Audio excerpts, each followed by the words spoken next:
जय हिंद मेरे प्यारे बच्चों। आज के इस नए वीडियो में कक्षा 9 हिंदी गद्य खंड का चैप्टर ठेले पर हिमालय। मेरे प्यारे बच्चों, यह चैप्टर किसके द्वारा लिखा गया है? धर्मवीर भारती जी के द्वारा। और इस चैप्टर के अंतर्गत जितने भी गद्यांश हैं, आप यहाँ पर ध्यान देना, जितने भी गद्यांश हैं और इन गद्यांशों पर आधारित जो भी प्रश्न हैं, सभी प्रश्नों को हम लोग इस नोट्स के जरिए क्लियर करेंगे। सभी प्रश्नों का उत्तर आप इस नोट्स के जरिए जानेंगे और ये भी जानेंगे कि आपको परीक्षा में किस तरह से प्रश्नों का उत्तर लिखना है। तो चलिए मेरे प्यारे बच्चों, सबसे पहला गद्यांश जो कि इस प्रकार से है, ठेले पर बर्फ की सिलें लदे हुए बर्फ वाला आया, ठंडे चिकने चमकते बर्फ से भाप उड़ रही थी। मेरे मित्र का जन्म स्थान अल्मोड़ा है। वह क्षण भर उस बर्फ को देखते रहे, उठती हुई भाप में खोए रहे और खोए खोए से ही बोले, यही बर्फ तो हिमालय की शोभा है। और तत्काल शीर्षक मेरे मन में कौंध गया, ठेले पर हिमालय। पर आपको इसलिए बता रहा हूं कि अगर आप नए कवि हों तो भाई इसे ले जाएं और इस शीर्षक पर 200-300 पंक्तियां बेडौल बेतुकी लिख डालें। शीर्षक मौजू है। और अगर नई कविता से नाराज हों, सुललित गीतकार हों, तो भी गुंजाइश है। इस बर्फ को डांटें, उतर आओ ऊंचे शिखर पर, बंदरों की तरह क्यों चढ़े बैठे हो? ओ नए कवियों, ठेले पर ला दो, पान की दुकानों पर बिको। यह है पहला गद्यांश। अब इस गद्यांश का पहला प्रश्न मेरे प्यारे बच्चों, उपर्युक्त गद्यांश का संदर्भ लिखिए। कैसे लिखना है? सबसे पहले आप गद्यांश के शुरुआत के शब्द इस तरह से लिख देंगे और गद्यांश के लास्ट के शब्द इस तरह से लिख देना है आप सभी को। संदर्भ आप हेडिंग डाल देंगे। कैसे लिखना है आपको संदर्भ? प्रस्तुत गद्यावतरण हमारी पाठ्य पुस्तक हिंदी गद्य के ठेले पर हिमालय नामक पाठ से उद्धृत है। इसके लेखक कौन हैं? डॉक्टर धर्मवीर भारती जी हैं। संदर्भ मेरे प्यारे बच्चों आपको इसी तरह से लिखना है। चलिए गद्यांश का दूसरा प्रश्न है, रेखांकित अंश की व्याख्या कीजिए। अब इस गद्यांश में रेखांकित अंश है, यहां से आप लोग ध्यान देना। ठेले पर बर्फ की सिलें लादे हुए बर्फ वाला आया, ठंडे चिकने चमकते बर्फ से भाप उड़ रही थी। मेरे मित्र का जन्म स्थान अल्मोड़ा है। वह क्षण भर उस बर्फ को देखते रहे, उठती हुई भाप में खोए रहे और खोए खोए से ही बोले, यही बर्फ तो हिमालय की शोभा है। ये रेखांकित अंश है। चलिए ध्यान दें, इसकी जो है व्याख्या क्या होगी। रेखांकित अंश की व्याख्या आप हेडिंग डाल देना इस तरह से। चलिए व्याख्या देख लें आप सभी लोग। ठेले पर लदे हुए बर्फ को देखकर लेखक कहता है कि एक मेरा मित्र, यानी धर्मवीर भारती जी कहते हैं कि एक मेरा मित्र है जिनका जन्म स्थान अल्मोड़ा है। वे पल भर उस बर्फ को एकटक देखते रहे। बर्फ से उठती हुई भाप को देखकर वह बोले कि यही बर्फ तो हिमालय की शोभा है। मेरे मन में तुरंत यह शीर्षक प्रवेश कर गया, ठेले पर हिमालय। ये हो गई रेखांकित अंश की व्याख्या। चलिए गद्यांश का तीसरा प्रश्न मेरे प्यारे बच्चों है, हिमालय की शोभा क्या है? तो हिमालय की शोभा, यही बर्फ तो हिमालय की शोभा है। यहां से इसका उत्तर हो जाएगा। चलिए ध्यान दें, हिमालय की शोभा बर्फ है, इस तरीके से आपको लिखना है। चलिए दूसरा गद्यांश मेरे प्यारे बच्चों यहां पर है, सच तो यह है कि सिर्फ बर्फ को बहुत निकट से देख पाने के लिए ही हम लोग कौसानी गए थे। नैनीताल से रानीखेत और रानीखेत से मझकाली के भयानक मोड़ों को पार करते हुए कोसी से एक सड़क अल्मोड़ा चली जाती है, दूसरी कौसानी। कितना कष्टप्रद, कितना सूखा और कितना कुरूप है वह रास्ता। पानी का कहीं नाम निशान नहीं, सूखे भूरे पहाड़, हरियाली का नाम नहीं, ढालों को काट कर बनाए गए टेढ़े मेढ़े खेत, जो थोड़े से हों तो शायद अच्छे भी लगें, पर उनका एक रस सिलसिला बिल्कुल शैतान की आंत मालूम पड़ता है। ये है दूसरा गद्यांश। अब दूसरे गद्यांश का पहला प्रश्न यहाँ पर, उपर्युक्त गद्यांश का संदर्भ लिखिए। कैसे लिखना है आप सभी को? सबसे पहले आप क्या करेंगे, गद्यांश के शुरुआत के शब्द लिखेंगे कुछ इस तरह से। मेरे प्यारे बच्चों, यहाँ पर ध्यान दें, गद्यांश के शुरुआत के शब्द, इसके बाद आप गद्यांश के लास्ट के शब्द लिखेंगे, फिर इसके बाद संदर्भ आपको हेडिंग डाल देना है इस तरह से। प्रस्तुत गद्यावतरण हमारी पाठ्य पुस्तक हिंदी गद्य में धर्मवीर भारती द्वारा लिखित ठेले पर हिमालय से लिया गया है। पाठ का नाम क्या है? ठेले पर हिमालय। चलिए, गद्यांश का दूसरा प्रश्न मेरे प्यारे बच्चों है, रेखांकित अंश की व्याख्या कीजिए। तो रेखांकित अंश क्या है, यहाँ पर ध्यान देना। इस गद्यांश का सच तो यह है कि सिर्फ बर्फ को बहुत निकट से देख पाने के लिए ही हम लोग कौसानी गए थे। नैनीताल से रानीखेत और रानीखेत से मंझकाली के भयानक मोड़ों को पार करते हुए कोसी से एक सड़क अल्मोड़ा चली जाती है, दूसरी कौसानी। ये है रेखांकित अंश। अब इसकी व्याख्या ध्यान दें, रेखांकित अंश की व्याख्या यहाँ पर ध्यान देना। तो लेखक बताता है कि कौसानी जाने के लिए नैनीताल से रानीखेत जाना पड़ता है और रानीखेत से मंझकाली के दुर्गम मोड़ों को पार करते हुए एक रास्ता कोसी जाता है। कोसी से एक सड़क अल्मोड़ा को चली जाती है और दूसरी सड़क कौसानी को जाती है। यह मार्ग अत्यंत कष्टप्रद और दुर्गम है। चलिए ध्यान दें, अगला प्रश्न है इस गद्यांश का, बर्फ को पास से देखने के लिए लेखक कहाँ गए?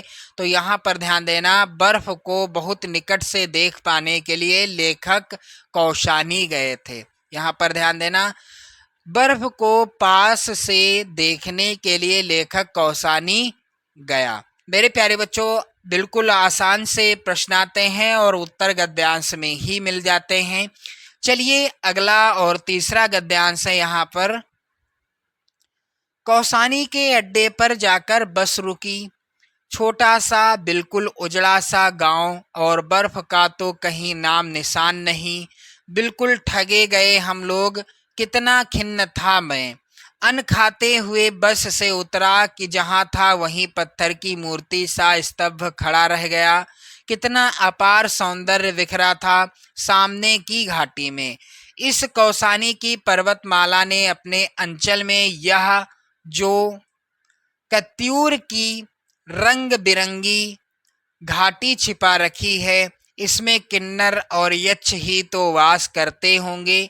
50 मील चौड़ी यह घाटी, हरे मखमली कालीनों जैसे खेत, सुंदर गेरू की सिलाएं काटकर बने हुए लाल लाल रास्ते, जिनके किनारे किनारे सफ़ेद सफ़ेद पत्थरों की कतार और इधर उधर से आकर आपस में उलझ जाने वाली बेलों की लड़ियों सी नदियाँ।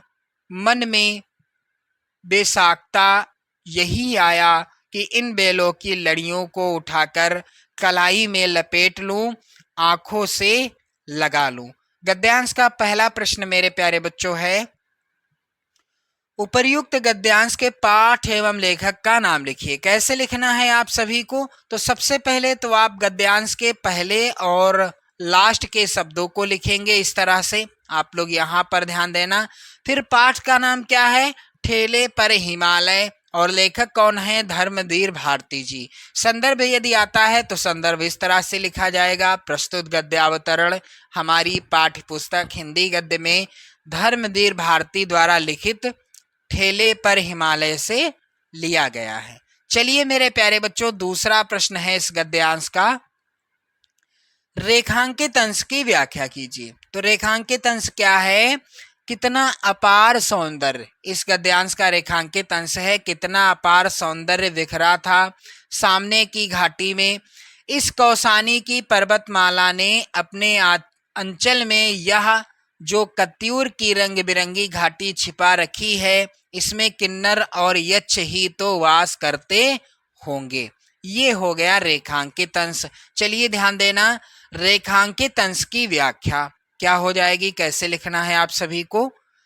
धर्मवीर भारती जी कहते हैं कि कौसानी के सामने की घाटी के सौंदर्य और उसके आकर्षण से खिंचा हुआ मैं मंत्रमुग्ध सा उसे देखता रहा।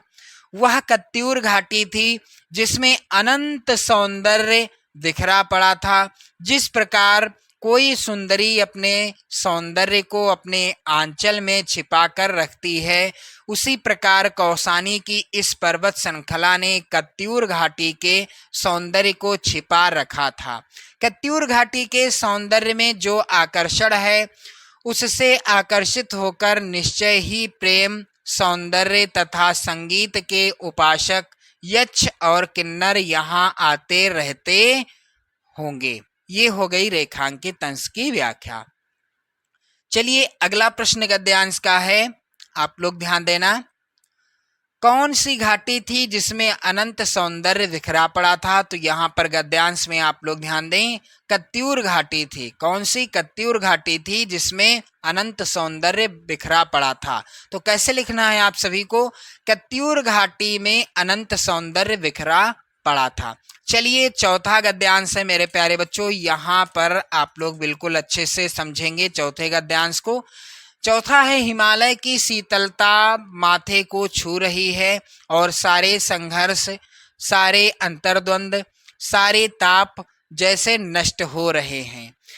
क्यों पुराने साधकों ने दैविक और भौतिक कष्टों को ताप कहा था और उसे नष्ट करने के लिए वह क्यों हिमालय जाते थे, यह पहली बार मेरी समझ में आ रहा था। और अकस्मात एक दूसरा तथ्य मेरे मन में क्षितिज पर उदित हुआ, कितनी कितनी पुरानी है यह हिमराशि, जाने किस आदिम काल से यह शाश्वत अविनाशी हिम इन शिखरों पर जमा हुआ। कुछ विदेशियों ने इसलिए इस हिमालय की बर्फ को कहा चिरंतन हिम। ये है गद्यांश। अब गद्यांश का पहला प्रश्न मेरे प्यारे बच्चों यहाँ पर है, आप लोग ध्यान दें। उपर्युक्त गद्यांश का संदर्भ लिखिए। पहला प्रश्न ये रहा। चलिए कैसे लिखना है, तो सबसे पहले आप क्या करोगे, सबसे पहले आप गद्यांश के शुरुआत के शब्द लिख देंगे और इसके बाद लास्ट के शब्द लिख देंगे। संदर्भ हेडिंग आपको डालना है। कैसे लिखना है संदर्भ, प्रस्तुत गद्यांश हमारी पाठ्यपुस्तक हिंदी गद्य में धर्मवीर भारती द्वारा रचित ठेले पर हिमालय नामक पाठ से लिया गया है। मेरे प्यारे बच्चों संदर्भ इसी तरह से आप लिख सकते हैं। चलिए दूसरा है प्रश्न गद्यांश का, रेखांकित अंश की व्याख्या कीजिए। अब गद्यांश का रेखांकित अंश यहाँ पर ध्यान देना, कह रहा है कि दैविक और भौतिक कष्टों को ताप कहा था और उसे नष्ट करने के लिए वह क्यों हिमालय जाते थे, यह पहली बार मेरी समझ में आ रहा था। और अकस्मात एक दूसरा तथ्य मेरे मन के क्षितिज पर उदित हुआ, कितनी कितनी पुरानी है यह हिमराशि। चलिए रेखांकित अंश की व्याख्या ध्यान दें। इस तरह से हेडिंग आपको डाल देनी है, रेखांकित अंश की व्याख्या। लेखक स्पष्ट कहता है कि पुराने साधकों ने दैविक और भौतिक कष्टों को ताप की संज्ञा दी थी और वह इस कष्ट से मुक्त होने के लिए हिमालय जाते थे। यह बात मेरी समझ में आई। हिमालय ताप का नाशक और शीतलता का सूचक है। एकाएक मेरे मन में यह विचार आया कि यह हिमराशि कितनी पुरानी है, ना जाने किस काल से यह उत्तुंग शिखरों पर जमा हुआ है। ये हो गई रेखांकित अंश की व्याख्या। चलिए आप लोग देखेंगे इस गद्यांश का अगला प्रश्न। आप लोग यहाँ पर ध्यान देना। कुछ विदेशियों ने हिमालय की बर्फ को चिरंतन हिम क्यों कहा है? चलिए इसका उत्तर कैसे लिखना है आप सभी को, ना जाने किस आदिम काल से यह शाश्वत अविनाशी हिम इन शिखरों पर जमा हुआ। कुछ विदेशियों ने इसलिए इस हिमालय की बर्फ को चिरंतन हिम भी कहा है। चलिए ध्यान दें, ये हो गया इसका उत्तर। और मेरे प्यारे बच्चों चौथा गद्यांश यहाँ पर है, ध्यान देना आप सभी लोग। सूरज डूबने लगा और धीरे धीरे ग्लेशियरों में पिघली केसर बहने लगी, बर्फ कमल के लाल फूलों में बदलने लगी, घाटियां गहरी नीली हो गईं, अंधेरा होने लगा तो हम उठे और मुंह हाथ धोने और चाय पीने लगे, पर सब चुपचाप थे, गुमसुम जैसे सबका कुछ छिन गया हो, या शायद सबको कुछ ऐसा मिल गया हो जिसे अंदर ही अंदर सहेजने में सब आत्मलीन हो, अपने में डूब गए हों। मेरे प्यारे बच्चों पहला प्रश्न गद्यांश का है, उपर्युक्त गद्यांश का संदर्भ लिखिए। कैसे लिखना है? सबसे पहले आप गद्यांश के शुरुआत के शब्द इस तरह से लिख देंगे और इस तरह से डैश डैश कर देंगे। लास्ट के शब्द क्या हैं मेरे प्यारे बच्चों? डूब गए हों। मेरे प्यारे बच्चों संदर्भ हेडिंग डाल देना आप लोग। कैसे लिखना है संदर्भ? प्रस्तुत गद्यांश हमारी पाठ्यपुस्तक हिंदी गद्य में धर्मवीर भारती द्वारा रचित ठेले पर हिमालय नामक पाठ से लिया गया है। चलिए दूसरा प्रश्न है गद्यांश का, रेखांकित अंश की व्याख्या कीजिए। तो रेखांकित अंश क्या है इस गद्यांश में? मेरे प्यारे बच्चों ध्यान देना आप लोग। सूरज डूबने लगा और धीरे धीरे ग्लेशियरों में पिघली केसर बहने लगी, बर्फ कमल के लाल फूलों में बदलने लगी, घाटियां गहरी नीली हो गईं। ये है रेखांकित अंश। अब इसकी व्याख्या, रेखांकित अंश की व्याख्या कैसे लिखना है मेरे प्यारे बच्चों? लेखक कहता है कि जब सूर्य अस्त होने का समय आया तो ग्लेशियरों में पिघली केसर प्रवाहित होने लगी। ग्लेशियरों में पिघली केसर प्रवाहित होने से हमें बहुत अच्छा अनुभव हुआ। बर्फ कमल के लाल फूलों में बदलने सी प्रतीत होने लगी और घाटियां नीली दिखाई पड़ने लगी। चलिए अगला प्रश्न है गद्यांश का मेरे प्यारे बच्चों, किस समय बर्फ कमल के लाल फूलों में बदलती सी प्रतीत होने लगी? जब सूरज डूबने लगा तब। मेरे प्यारे बच्चों उत्तर कैसे लिखना है?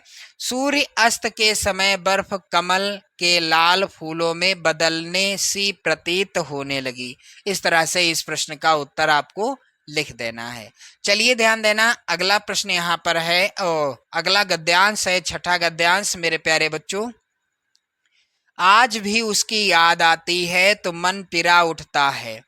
कल ठेले के बर्फ को देखकर मेरे मित्र उपन्यासकार जिस तरह स्मृतियों में डूब गए, उस दर्द को समझता हूँ, और जब ठेले पर हिमालय की बात कहकर हंसता हूँ तो वह उस दर्द को भुलाने का ही बहाना है। ये बर्फ की ऊंचाइयां बार बार बुलाती हैं और हम हैं कि चौराहों पर खड़े ठेले पर लदकर निकलने वाली बर्फ को ही देखकर मन बहला लेते हैं। किसी ऐसे क्षण में ऐसे ही ठेलों पर लदे हिमालयों से घिरकर ही तो तुलसी ने कहा था, कबहू कहो यहीं रहिन रहूंगो, मैं क्या कभी ऐसे भी रह सकता हूँ, यानी मैं क्या कभी ऐसे भी रह सकूंगा वास्तविक शिखरों की ऊंचाइयों पर। मेरे प्यारे बच्चों पहला प्रश्न गद्यांश का है, उपर्युक्त गद्यांश का संदर्भ लिखिए। कैसे लिखना है? सबसे पहले आप क्या करेंगे, गद्यांश के शुरुआत के शब्दों को लिख देना है और इसके बाद गद्यांश के लास्ट के शब्दों को लिख देना है इस तरीके से। फिर आप हेडिंग डालेंगे संदर्भ। कैसे लिखना है आपको? प्रस्तुत गद्यांश धर्मवीर भारती द्वारा लिखित ठेले पर हिमालय नामक पाठ से अवतरित है। इस तरीके से भी आप संदर्भ लिख सकते हो। मेरे प्यारे बच्चों दूसरा प्रश्न है यहाँ पर, रेखांकित अंश की व्याख्या कीजिए। तो रेखांकित अंश क्या है यहाँ पर ध्यान देना मेरे प्यारे बच्चों। तो वह उस दर्द को भुलाने का ही बहाना है। ये बर्फ की ऊंचाइयां बार बार बुलाती हैं और हम हैं कि चौराहों पर खड़े ठेले पर लदकर निकलने वाली बर्फ को ही देखकर मन बहला लेते हैं। ये रेखांकित अंश है। अब इसकी व्याख्या क्या होगी? तो इस तरीके से आप हेडिंग डालेंगे रेखांकित अंश की व्याख्या। चलिए ध्यान दें, लेखक कहता है कि आज भी जब हिमालय की याद आती है, किसकी? हिमालय की याद आती है, तो मन दर्द के मारे कराह उठता है। मेरे उपन्यासकार मित्र ठेले की बर्फ को देखकर स्मृतियों में डूब जाते थे। जब हिमालय का वास्तविक दर्शन होता तो क्या स्थिति होती। मैं उनके इस दर्द को भली भांति समझता हूँ। बर्फ की ऊंचाइयों को देखकर ऐसा मालूम होता है जैसे वह मुझे बुला रही हैं। हम ठेले पर लदे बर्फ को ही देखकर मन बहला लेते हैं। तो ये हो गई रेखांकित अंश की व्याख्या। चलिए अगला प्रश्न है इस गद्यांश का। किसने हिमालय के शिखरों पर रहने की इच्छा व्यक्त की है? तो इसका उत्तर कैसे लिखना है? तुलसी ने भी हिमालय के शिखरों पर रहने की इच्छा व्यक्त की है। तो इस तरह से आपने देखा इस पाठ के अंतर्गत कुल 6 गद्यांश हैं। सभी गद्यांशों पर आधारित नोट्स के जरिए आपने देखा प्रश्नों का उत्तर। तो जितने भी गद्यांश हैं सभी को मैंने सॉल्व करा दिया है। आप एक बार वीडियो को शेयर कर दें, लाइक कर दें। चैनल पर यदि आप नए हैं तो चैनल को भी सब्सक्राइब कर लीजिएगा और साथ ही साथ आप अपनी नोट्स भी बना सकते हैं इस वीडियो के माध्यम से। जय हिंद।